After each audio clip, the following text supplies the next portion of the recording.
Today's video is a knotless braid tutorial for my visual learners. Yes, I will be breaking down this technique step by step to help you achieve the perfect knotless braid.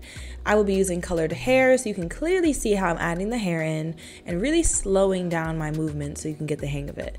If you're watching this video right now and you're struggling to get your first knotless braid, watch this video all the way through and I guarantee you'll find it helpful.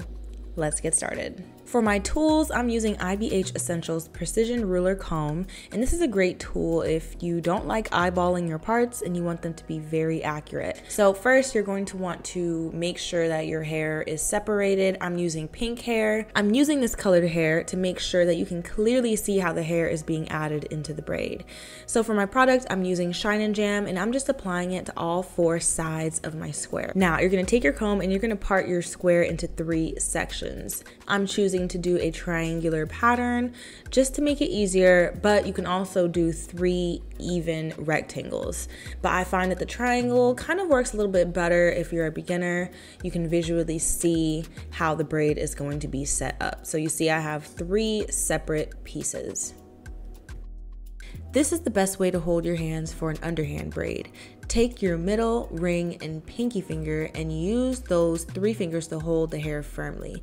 Make sure your grip is firm and that you're braiding with confidence because, you know, if you're unsure, you're not going to be gripping onto the hair how you need to be. So your thumb and your index finger are going to be doing most of the work. Taking your right hand, you're going to place your index finger directly on the scalp and go underneath that middle piece and use your thumb to grab it. Now, taking that middle piece, you're going to put it to the left side of the braid and you're going to place your index finger right in between those 2 and fasten your work to the base of the scalp. Now you're going to take your thumb and grab the right side. And that is 1 rotation of a braid.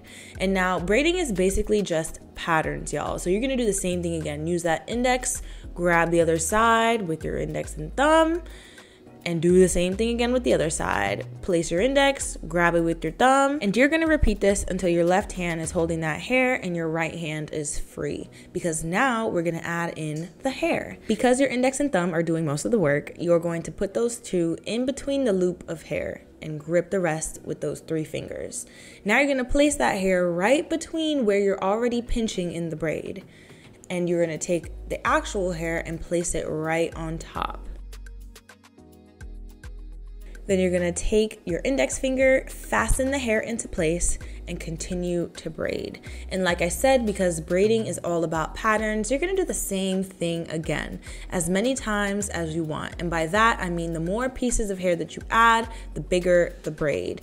The fewer pieces, the smaller the braid. I say the sweet spot is 6 to 7 pieces.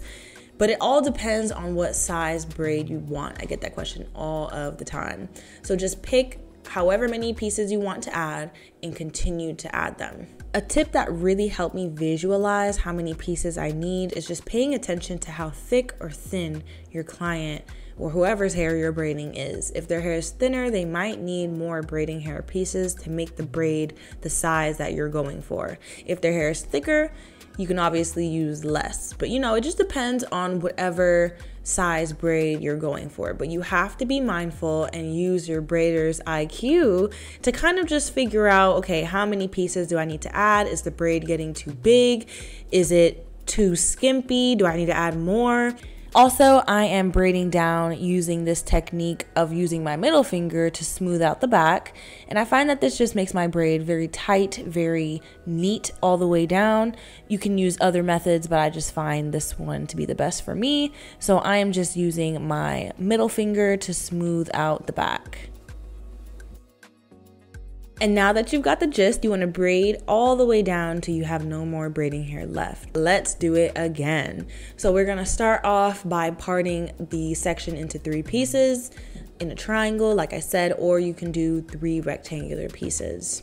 Something that's very important while braiding, which sets apart the neat braids from the ones that look like they're falling off the bone, is tension. You want to make sure that you're gripping everything taut, and by taut, I just mean very tightly, very grippy. Make sure you're gripping the hair. Don't be afraid. And earlier when I talked about braiding confidence. Don't braid like you're afraid. Braid like you know what you're doing and let your fingers fly, okay? You might not think that you know how to braid, but I promise you with repetition, with practice, you will get it, okay? It's also important that your braid is in the middle of your box versus all the way toward the bottom or all the way toward the top. It looks the neatest when it is in that center position. So here I'm adding in the braiding hair. And again, I'm just using about 6 to 7 pieces and I'm getting into a flow, placing that braiding hair in between my index and thumb, using the actual hair to cover it, and then using my index finger to fasten it into place, and then continuing to braid. Now remember, like I said, it's all about patterns. So just find what works for you and repeat the same thing over and over and over again, and you will get good at it. If you're watching this video right now, if you guys have any questions, leave them down below and I can try to give my most descriptive answer possible. I am open to all questions. If you're a kind of intermediate or advanced braider, I'm also tucking the natural hair behind the pink hair a little bit. Now this is if you want to hide your natural hair color and you want that braiding hair color to pop through and cover it. So all I'm doing is placing the actual hair behind the braiding hair while I'm braiding down. Now this is like an intermediate level skill, but with practice you will be able to do it as well. Now we're braiding all the way down just like we did on the other one until we have no more braiding hair left. And by the way, I stopped adding pieces in at this point and I'm just braiding down.